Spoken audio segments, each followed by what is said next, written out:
Welcome students on my official YouTube channel Naveen sir classes. साथियों, आज हम लोग क्लास 11 के बारे में पढ़ेंगे जो कि पॉलिटी का पार्ट है। और हम लोग देखेंगे संवैधानिक विकास के क्रम में आगे बढ़ेंगे। पिट्स इंडिया अधिनियम 1784 और अधिनियम 1786 और अधिनियम 1793 के बारे में पढ़ेंगे। Pitt's India act 1784, act of 1786 and act of 1793। हम लोग संवैधानिक विकास यानी कि कॉन्स्टिट्यूशनल डेवलपमेंट की सीरीज में आगे की ओर बढ़ रहे हैं। इसमें हमारी दो क्लासें इंपॉर्टेंट हो चुकी हैं, उसको आप देख लीजिए। और आज उसी के सीरीज में हम आगे बढ़ते हुए क्लास 11 स्टार्ट कर रहे हैं। अगर आपको मल्टीपल रिवीजन पर साथियों फोकस करना है तो इस नंबर पर आप व्हाट्सएप कर सकते हैं और इसका पीडीएफ मंगा सकते हैं। साथियों, आज हम लोग इसका देखेंगे कि कैसे बैकग्राउंड होता है, इसका क्या भूमिका होती है, आखिर ये पिट्स इंडिया एक्ट क्यों लाया जाता है, इन सब के बारे में हम लोग एक एक करके देखेंगे। जैसा कि साथियों यहां पर आप को मैं पूरा समझाऊंगा पिट्स इंडिया एक्ट कैसे आया, क्या इसकी भूमिका रही और भारतीय राजनीति में ये क्या चेंजेस लाता है, इन सब के बारे में हम लोग पढ़ेंगे। ठीक है, कुछ बैकग्राउंड पहले हम लोग समझ लें। साथियों, अगर हम बात करें पिट्स इंडिया एक्ट की तो इससे पहले हम लोग देखते हैं 1773 का रेगुलेटिंग एक्ट आ रहा है, जो कि ब्रिटिश संसद के द्वारा कंपनी को रेगुलेट करने की बात कर किया जा रहा है। यानी कि जो 1773 का रेगुलेटिंग एक्ट है, ब्रिटिश मतलब ब्रिटिश पार्लियामेंट जो है, ब्रिटिश पार्लियामेंट क्या कर रही है, कंपनी को रेगुलेट कर रही है, कंपनी को रेगुलेट कर रही है। ठीक है, क्योंकि कंपनी में करप्शन बहुत ज्यादा बढ़ गया है, बहुत ज्यादा भ्रष्टाचार बढ़ गया है। तो 1773 के रेगुलेटिंग एक्ट के द्वारा ब्रिटिश पार्लियामेंट के द्वारा कंपनी को रेगुलेट किया जाता है और चार्टर एक्ट लाया जाता है। इसी एक्ट में साथियों सुधार करने के लिए एक्ट ऑफ सेटलमेंट एक्ट 1781 लाया जाता है। इसमें बहुत सारी 1773 में बहुत सारी बातें होती हैं। इसमें सुप्रीम कोर्ट बनाया जाता है, इसमें एग्जीक्यूटिव बनाया जाता है, गवर्नर जनरल उनकी परिषद की बात की जाती है। ये सारी चीजें इस पर हम लोग डिस्कशन करेंगे आगे की क्लास में, मतलब ये कर चुके हैं इसमें।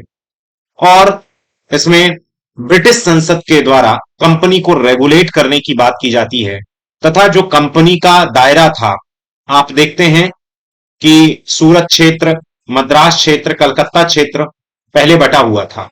अब देखा जाता है कि 1773 के रेगुलेटिंग एक्ट की मदद से ये जो कलकत्ता का गवर्नर जनरल या बंगाल का गवर्नर जनरल है, इसे बंगाल का गवर्नर है, इसे गवर्नर जनरल के रूप में बदल दिया जाता है।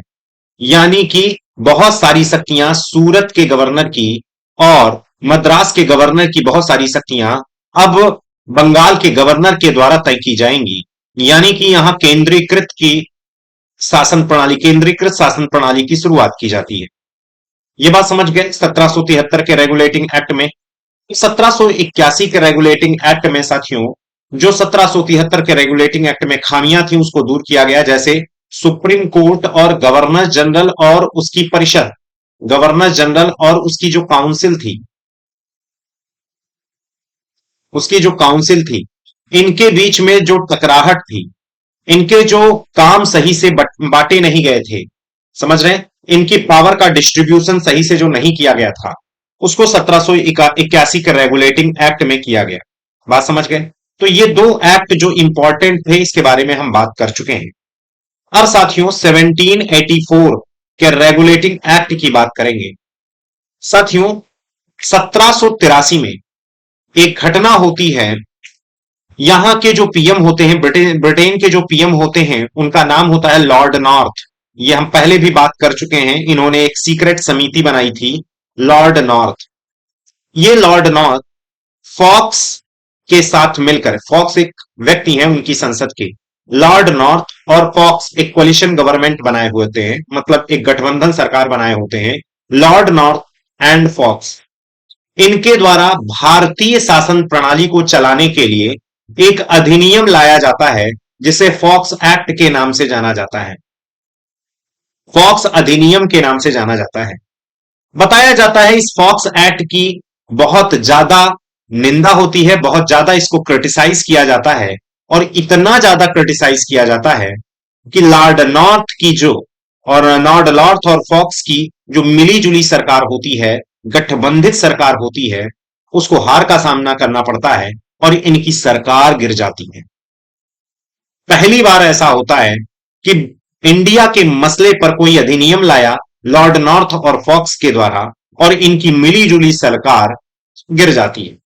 समझ रहे हैं? अब ये जो अधिनियम है, ये बहुत सारे मतलब बहुत सारे लॉज, कैसे हम कंपनी को रेगुलेट करेंगे, इसमें लॉर्ड नॉर्थ और फॉक्स के स्वयं के हित छिपे होते हैं, ना कि ब्रिटेन के हित छिपे होते हैं। ऐसे में लॉर्ड नॉर्थ और फॉक्स पर लोगों का अविश्वास होता है, नॉन कॉन्फिडेंस मोशन पारित किया जाता है, और एक तरीके से इनकी मिली जुली सरकार, इनकी कॉलिजन गवर्नमेंट समाप्त हो जाती है, गिर जाती है। ऐसे में साथियों 1784 में एक दूसरे व्यक्ति यहां के पीएम बनते हैं जिनका नाम होता है विलियम पिट्स।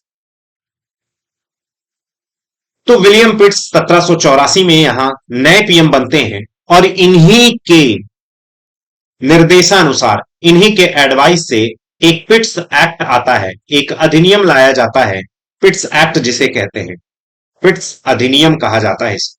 ये बात समझ में? और इसी पिट्स अधिनियम के बारे में हम लोग बात करेंगे। तो हम लोगों ने समझा क्या 1773 का रेगुलेटिंग एक्ट कैसे आया, और 1781 में 1773 के रेगुलेटिंग एक्ट में क्या सुधार किया गया। 1784 की बात करें तो 1784 के रेगुलेटिंग एक्ट में विलियम पिट्स की जो सरकार बन जा रही है, यानी कि गवर्नमेंट बन जा रही है विलियम पिट्स की, उनके निर्देशानुसार जो एक्ट आता है, उनके एडवाइस के बेस पर जो एक्ट आता है, उसे हम पिट्स एक्ट कहते हैं। यहां तक सबको समझ में आए? अब ये पिट्स एक्ट क्या बोल रहा है भाई? पिट्स एक्ट कुछ इंपॉर्टेंट बातें कहता है साथियों, वो हम सारी चीजें लिखे हैं, अभी हम आपको एक एक करके बताएंगे। पिट्स एक्ट ये क्या बोल रहे हैं? पिट्स एक्ट ये कहते हैं कि कब तक हम चार्टर अधिनियम या रेगुलेटिंग एक्ट बना बनाकर ब्रिटेन में कंपनी को रेगुलेट करेंगे। यानी कि हमारे पास क्या यही काम है कि हर समय हम इंडिया में कंपनी कैसे रूल कर रही है उसके शासन प्रशासन को ही नियंत्रित करें, उसके ही कार्यों को देखें? हमें और भी तो काम है, क्योंकि यहीं से रेगुलेशन किया जा रहा है। तो कब तक हम ऐसे रेगुलेट करेंगे? क्यों ना एक बोर्ड बना दिया जाए, क्यों ना कुछ लोगों का एक बोर्ड बना दिया जाए जो कंपनी के राजनीतिक कार्यों को देखेगा, जो कंपनी के रेवेन्यू के मामले को सही से देखेगा। साथियों इसी को बीओसी के, बोर्ड ऑफ कंट्रोल के नाम से जाना जाता है। समझ रहे? कोर्ट ऑफ डायरेक्टरेट वो अलग है, सीओडी वो साहब अलग है, वो 24 लोगों का मेंबर है जो कि कंपनी को रेगुलेट कर रहा है। अब सीओडी पर ज्यादा भार, अब सीओडी किसको किसके प्रति रिस्पॉन्सिबल था? संसद के प्रति। लेकिन संसद भाई और भी उसके पास काम है, तो उसके पास वर्कलोड ज्यादा ना हो जाए, इसलिए एक और बोर्ड को बना दिए जिसका नाम था बीओसी। साथियों ये बोर्ड ऑफ कंट्रोल में 6 मेंबर थे, अभी उनकी सारी बातें हम करेंगे, जबकि सीओडी में 24 मेंबर थे। सीओडी एक तरीके से एडमिनिस्ट्रेटिव जो वर्क था कंपनी का वो देखती थी। व्यापारिक कार्य सीओडी ये सिर्फ व्यापार को देखती थी, जबकि बीओसी रेवेन्यू मसले को देखती थी, इसके रेवेन्यू, इसके टैक्स कलेक्शन को देखती थी, इसके पॉलिटिकल वर्क को देखती थी। यानी कि जो कंपनी शासन करना चालू कर रही है और कंपनी व्यापार भी कर रही है, कंपनी का जो पॉलिटिकल सिस्टम है, जो रेवेन्यू सिस्टम है, समझ रहे हैं, वो कौन करेगा भाई? बोर्ड ऑफ कंट्रोल एक तरीके से निगरानी रखेगा, सीओडी सिर्फ व्यापार पर निगरानी रखेगा। और ये दोनों जो पॉलिटिकल और रेवेन्यू के मामले देख रहे हैं और व्यापार के मामले देख रहे हैं, ये दोनों के दोनों संसद को अपना पूरा जो भी एक साल का जो भी आंकड़ा होगा जो भी फैक्ट फिगर होंगे संसद को, ब्रिटिश संसद को, ब्रिटिश पार्लियामेंट को देंगे। तो यहां पर देखिए जरा, पिट्स इंडिया एक्ट, आरंभ में कंपनी, यहां पर ध्यान से समझिएगा, आरंभ में कंपनी के व्यापारिक व राजनीतिक दोनों कार्य कंपनी के गवर्नर जनरल के अंतर्गत था। यानी कि कंपनी का गवर्नर भाई गवर्नर जनरल था, गवर्नर जनरल के ऊपर सीओडी था, और सीओडी किसके प्रति जिम्मेदार था? एक तरीके से सीओडी ही तो मेन देख रहा है कंपनी को, गवर्नर जनरल की हेल्प से। तो सीओडी जो है, देखिए सीओडी के ऊपर कौन बैठा है? गवर्नर, गवर्नर जनरल बैठा है। गवर्नर जनरल, एक मिनट मैंने उल्टा बोल दिया,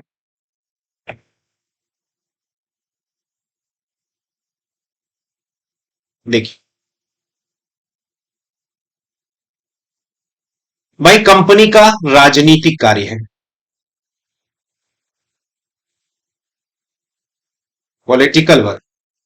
दूसरा, कंपनी का व्यापारिक कार्य, क्योंकि कंपनी व्यापार के साथ साथ अब इंडिया के एडमिनिस्ट्रेशन में भी पार्टिसिपेट कर रही है, राजनीति में भी उतर आई है। तो राजनीतिक कार्य को हम पॉलिटिकल वर्क मान सकते हैं, पॉलिटिकल वर्क। इसी को एडमिनिस्ट्रेटिव वर्क भी कह सकते हैं।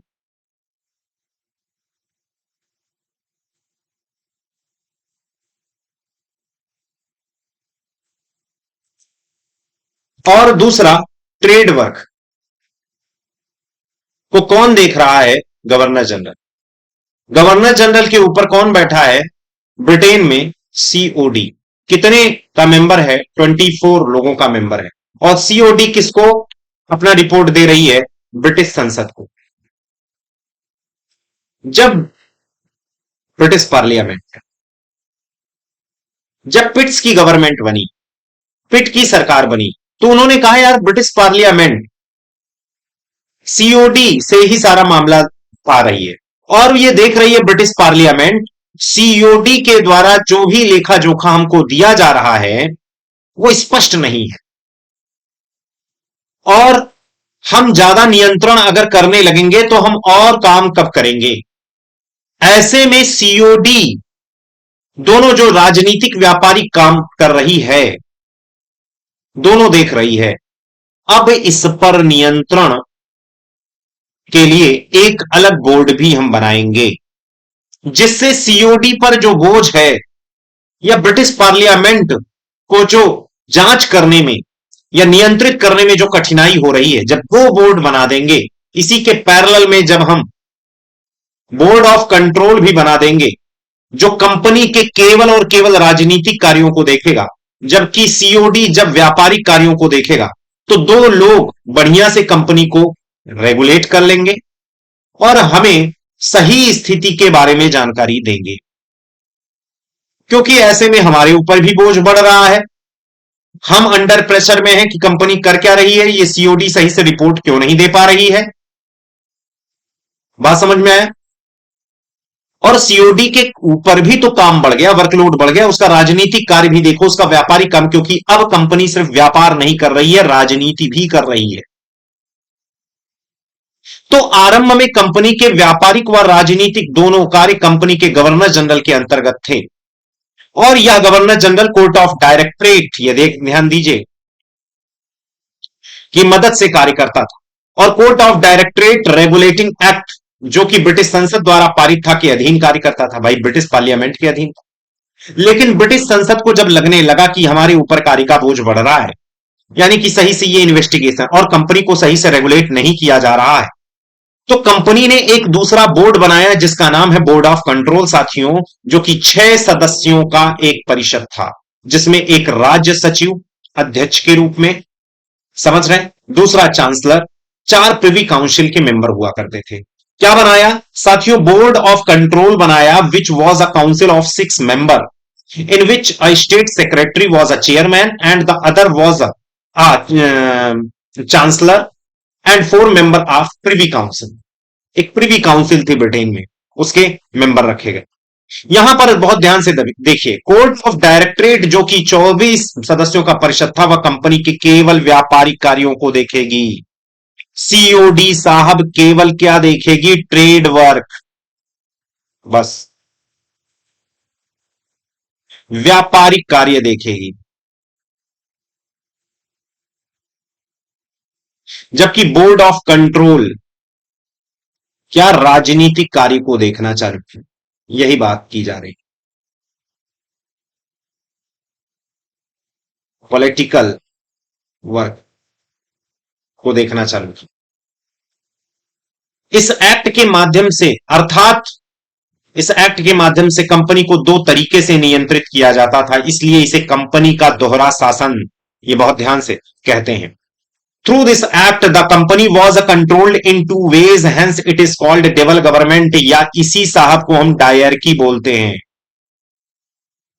In the company. इसी को हम कहते हैं कंपनी के अंतर्गत दोहरा शासन, क्योंकि कंपनी को अब केवल सीओडी कंट्रोल नहीं कर रहा है, अब कंपनी के लिए सीओडी भी बन गया है, बीओसी भी बन गया है।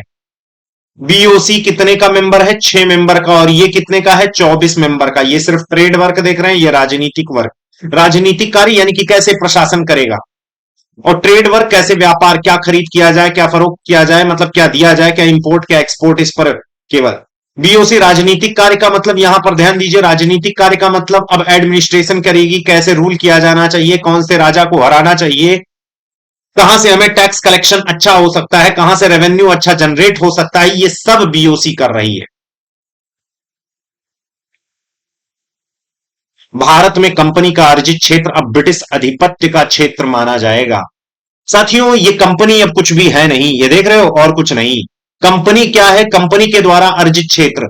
साथियों, the areas acquired by the company in India will now considered the area of British occupation, यानी कि कंपनी का अर्जित क्षेत्र माना जाएगा, उसे ब्रिटिश भारत बोला जाएगा। कंपनी मात्र ब्रिटिश सरकार का प्रतिनिधि है और कुछ नहीं, कंपनी कुछ है नहीं, बस हम केवल उसको कठपुतली की तरह उसे बना के बैठाए हैं, जब भी चाहेंगे हटा देंगे, दूसरी कंपनी जाएगी वहां। कंपनी कुछ है नहीं। कंपनी ये नहीं कि भाई कंपनी सर्वे सर्वा है, सब कुछ कर रही है, सब कुछ ब्रिटिश पार्लियामेंट से पूछकर। सीओडी बीओसी किसके प्रति उत्तरदायी है, किसके प्रति अकाउंटेबल है? ब्रिटिश संसद के प्रति।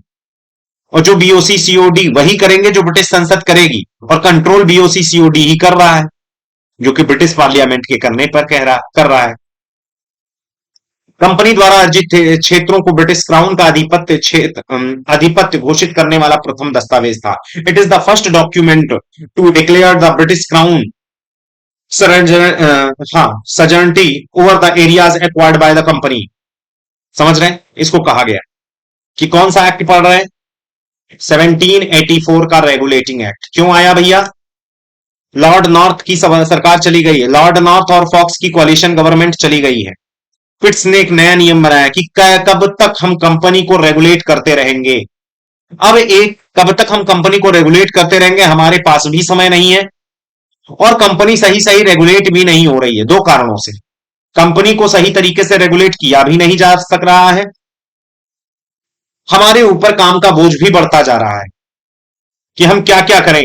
बीओसी को बनाए हैं लेकिन वो सही से कंट्रोल नहीं कर पा रही है, सॉरी सीओडी को बनाए हैं 24 मेंबर, लेकिन वो सही से व्यापारिक कार्य और राजनीति, केवल पहले व्यापार करती थी तो चलो ठीक था, व्यापार करती थी तो चलो ठीक था, सीओडी बना दिए थे, लेकिन अब तो कंपनी राजनीति भी कर रही है, उसके काम को देखना पड़ेगा, तो देन बीओसी भी बनाना बहुत जरूरी है।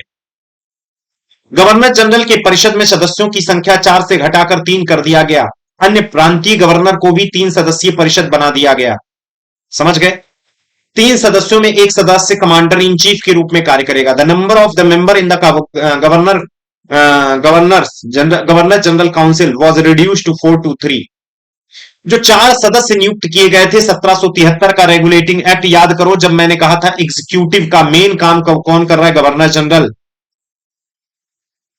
गवर्नर जनरल उसकी परिषद, इसलिए इसकी सहायता के लिए गवर्नर जनरल तो था ही, साथ में सहायता के लिए 4 मेंबर को अपॉइंट कर दिया गया।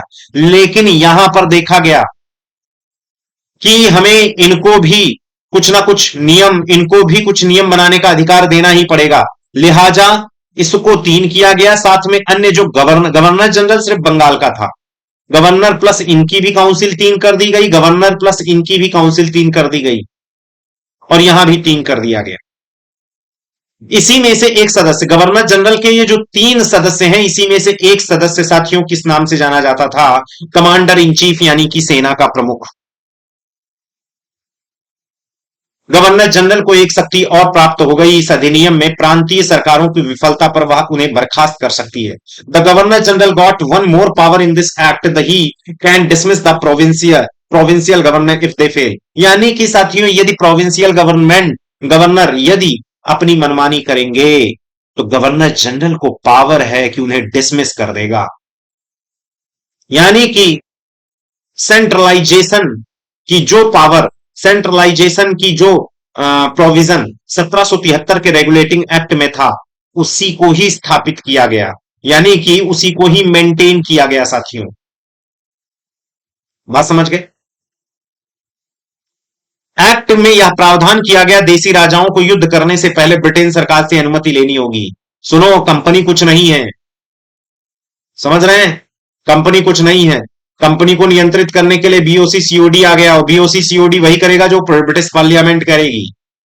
ये नहीं कि अपने ही हिसाब से लड़ाई कर लोगे, क्योंकि कई जगह इसमें अभी हम जब हिस्ट्री पढ़ेंगे तो देखेंगे एंग्लो मराठा वॉर, उसमें एंग्लो मराठा वॉर में भी देखेंगे कि मराठा गवर्नमेंट जो थी, यानी कि मराठा इंपायर जो था, उसमें सूरत की जो संधि की गई थी, सूरत राघुआ के द्वारा, रघुनाथ राव के द्वारा, वो इलीगल तरीके से किया गया।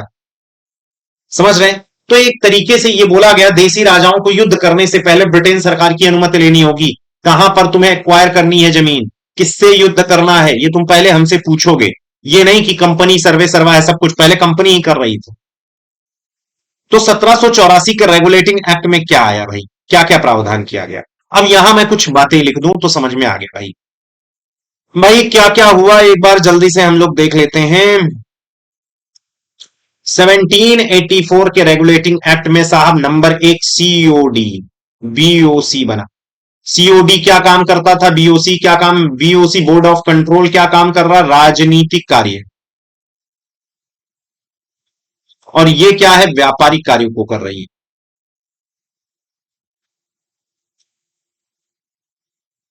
दूसरा, कंपनी के द्वारा एक्वायर्ड एरिया जितने भी हैं, कंपनी के द्वारा अधिग्रहित क्षेत्र जितने भी हैं, अधिग्रहित क्षेत्र को कंपनी के द्वारा अधिग्रहित क्षेत्र ब्रिटेन के क्षेत्र माने गए। ये ब्रिटेन के क्षेत्र हैं, समझ रहे हैं कि नहीं? कंपनी मात्र एक क्या है? प्रतिनिधि है। कंपनी मात्र एक रिप्रेजेंटेटिव है और कुछ भी नहीं है।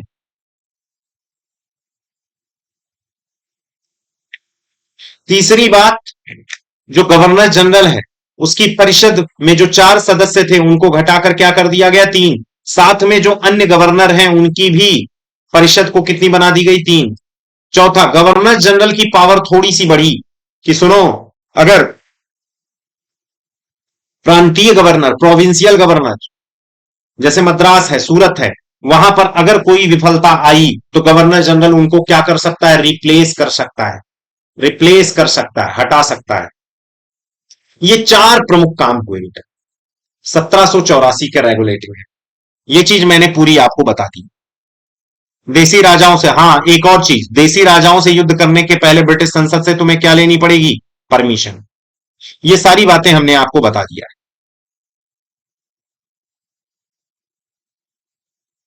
क्यों लाया गया, कैसे क्या किया गया, ये सारी बातें आपको मैंने बताई। 1786 का act, 1786, the governor general can override the decision of his council in special circumstances, that is governor general got power of veto. यहां कहा जा रहा है गवर्नर जनरल विशेष परिस्थितियों में अपने परिषद के निर्णय को निरस्त कर सकता है, अर्थात गवर्नर जनरल वीटो की पावर रखता है। साथियों, जैसे गवर्नर जनरल +3 इसकी काउंसिल थे, 3 काउंसलिंग मेंबर थे। अगर ये कुछ तीन काउंसिल के जो मेंबर हैं ये कुछ कह रहे हैं, गवर्नर जनरल उस पर असहमत है, तो वीटो की पावर यूज कर सकता है। देख लो 1786 के एक्ट में क्या आया, वीटो की पावर, एक्स्ट्रा पावर आ गई, विशेष परिस्थितियां। लेकिन हमेशा नहीं वीटो यूज करेगा, कुछ विशेष परिस्थितियों में, जिसमें ब्रिटिश सरकार का हित छिपा हो, जिसमें ब्रिटिश गवर्नमेंट का वेलफेयर हो, उसी में ही ऐसा कर सकते हो। सेना के प्रधान की शक्ति गवर्नर जनरल के पास हो गई। वो जो मैं कह रहा था ना, गवर्नर जनरल प्लस तीन में से कोई एक, तीन है, इसी में से कोई कमांडर इन चीफ हो जाता था। लेकिन अब यहां तीन में से नहीं होगा, अब governor general he commander in chief होगा। जैसे हमारे भारत में राष्ट्रपति ही कमांडर इन चीफ है, कमांडर इन चीफ आर्मी। समझ रहे हैं कि नहीं? तो सेना के प्रधान की शक्ति गवर्नर जनरल के पास हो गई। ये एक्ट में दो ही बातें कही गई साथियों, सॉरी, यहां पर एक और बात, गवर्नर जनरल को काफी शक्तिशाली बना दिया गया। और इस परिस्थिति में पहला गवर्नर जनरल जिसको 1786 के एक्ट द्वारा पावरफुल बनाया गया, उसका नाम था लॉर्ड कॉर्नवालिस। समझ गए? तो समझे भैया मेरे, 1786 के एक्ट में केवल दो ही बातें, क्या, वीटो की पावर दी गई। लेकिन ऐसा नहीं वीटो कभी भी यूज करो, कुछ विशेष परिस्थितियां होंगी, कुछ स्पेशल प्रोविजन में ही, सरकमस्टेंसेस में ही आप यूज करोगे। दूसरा, सेना प्रधान की जो शक्ति, कमांडर इन चीफ जो है, चीफ ऑफ आर्मी जो है, कमांडर इन चीफ, ये जो पावर होगी ये केवल गवर्नर जनरल के पास होगी बस। पहले क्या था, उस तीन में से कोई एक मेंबर को अपॉइंट कर लिया जाता। यहां तक समझ में आया? प्रधान की शक्ति गवर्नर जनरल के पास। पहला कौन सा गवर्नर जनरल इस रूप में पावरफुल बन के आया? Lord Cornwallis. ये चीज ध्यान में रखना, लॉर्ड कॉर्नवालिस। 1793 का रेगुलेटिंग एक्ट, यह रेगुलेटिंग एक्ट है साथियों, 1793 का रेगुलेटिंग एक्ट जो आ रहा है,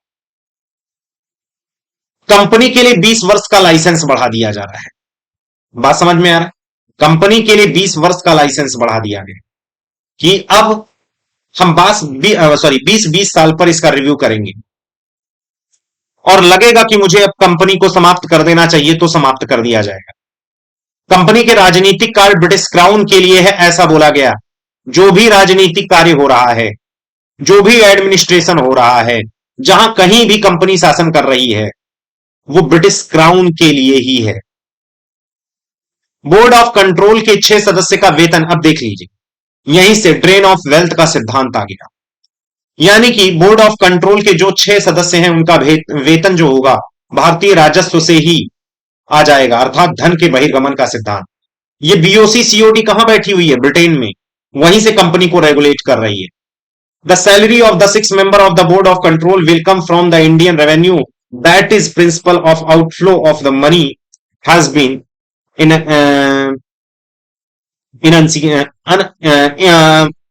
इनअंसिएटेड। सब खर्चे निकालकर ब्रिटेन को 5 लाख रुपए, सारे खर्चे वर्चे निकालकर ब्रिटेन को चाहिए कितना? कंपनी अब शासन कर रही है, राजनीति में उतर आई है, या कुछ पैसे हमें इधर दो, हमें और भी काम करने हैं, 5 लाख रुपए। इस एक्ट में वीटो की पावर जो 1786 में दिया गया, समझ रहे हैं? वीटो की पावर को सीमित किया गया। शांति व्यवस्था व सुरक्षा वह ब्रिटिश प्रदेशों के हित के लिए ही सिर्फ वीटो का प्रयोग किया जाएगा। सुनो, अब वीटो ऐसा नहीं है कि जब भी मन हो तब वीटो का यूज करना चालू करोगे। शांति व्यवस्था, सुरक्षा और ब्रिटिश गवर्नमेंट के हित। In this act the power of veto was limited. Veto will be used only pieces, securities and interest of British territories. समझे?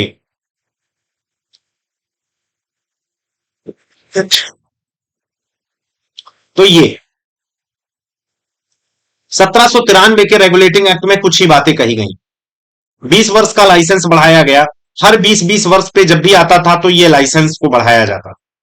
1773 का रेगुलेटिंग एक्ट आया, 1793 का रेगुलेटिंग एक्ट, ये आप देख ही लिए, आया। समझ रहे? और इसमें कुछ बातें जो की गई ये तो मैंने आपको बताया ही, कितने पैसे निकाल के खर्च करने हैं, वीटो की पावर को लिमिटेड किया गया, कितने पैसे ब्रिटेन के लिए हमेशा के लिए बचाने हैं, साथ में बीओसी के 6 सदस्य जो है उनका वेतन ब्रिटिश संसद वो भारत से ही दिया जाएगा।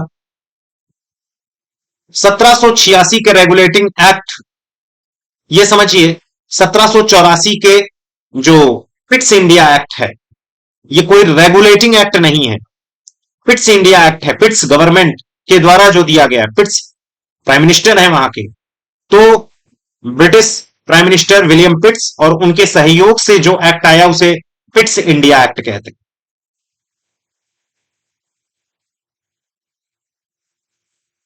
ये बात क्लियर हो गया, समझ में आ गया?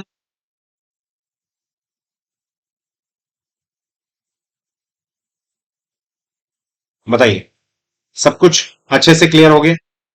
तो हम इसमें जो मेन मेन बातें किए, 1784 का रेगुलेटिंग एक्ट, भैया 1784 के रेगुलेटिंग एक्ट में सिर्फ बीओसी सीओडी आया,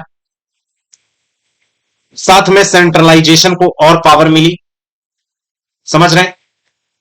1700 मतलब देखिए 1784 का regulating act, sorry regulating act नहीं, पिट्स इंडिया एक्ट, 1786 का एक्ट केवल इसमें सुधार करने के लिए आता है, 1793 का रेगुलेटिंग एक्ट।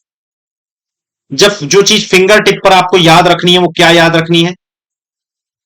फिंगर टिप पर आपको याद रखनी है कि कंपनी में डबल गवर्नमेंट का विकास इसमें हुआ। डबल गवर्नमेंट का मतलब बीओसी सीओडी आ गई, ये सारी परिस्थितियां इसमें डेवलप हो गई, बीओसी और सीओडी, ये बात समझ में आए? दूसरा,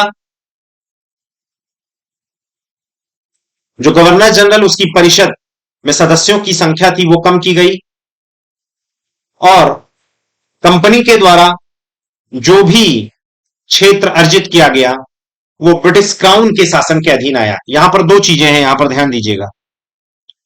एक्ट में प्रावधान किया गया देशी राजाओं के युद्ध के पहले ब्रिटेन की अनुमति लेनी होगी, साथ में कहा गया कंपनी द्वारा अर्जित क्षेत्रों पर ब्रिटिश क्राउन का आधिपत्य घोषित करने वाला प्रथम दस्तावेज था ये, समझ रहे हैं? कंपनी केवल क्या है, ब्रिटिश कंपनी केवल प्रतिनिधि है, जबकि जो ब्रिटिश संसद है वही सर्वे सर्वा है। जबकि यहां पर 93 का एक्ट समझिएगा, कंपनी के राजनीतिक कार्य ब्रिटिश क्राउन के लिए हैं, ऐसा बोला गया, जो भी राजनीतिक कार्य करेगी ब्रिटिश क्राउन के लिए। दोनों शब्द में अंतर है, ये ध्यान में रखिए, दोनों वाक्यों में जो उधर दिखाया वो ब्रिटिश अधिपत्य के क्षेत्र की बात करता है, और यहां पर ये स्टेटमेंट जरूर पढ़िए, कंपनी के राजनीतिक कार्य ब्रिटिश क्राउन के लिए हैं, ऐसा बोला गया। जो भी काम करेगी राजनीतिक वो ब्रिटिश क्राउन के लिए ही है, उसमें कंपनी का कोई हित छिपा नहीं है। तो उम्मीद है साथियों आपको बहुत बेहतर ढंग से ये तीनों एक्ट समझ में आए होंगे। अगर अच्छे से समझ में आ रहा है तो प्लीज सेशन को लाइक शेयर जरूर कर दिया करिए, ठीक है? तो आज के लिए इतना ही। जय हिंद।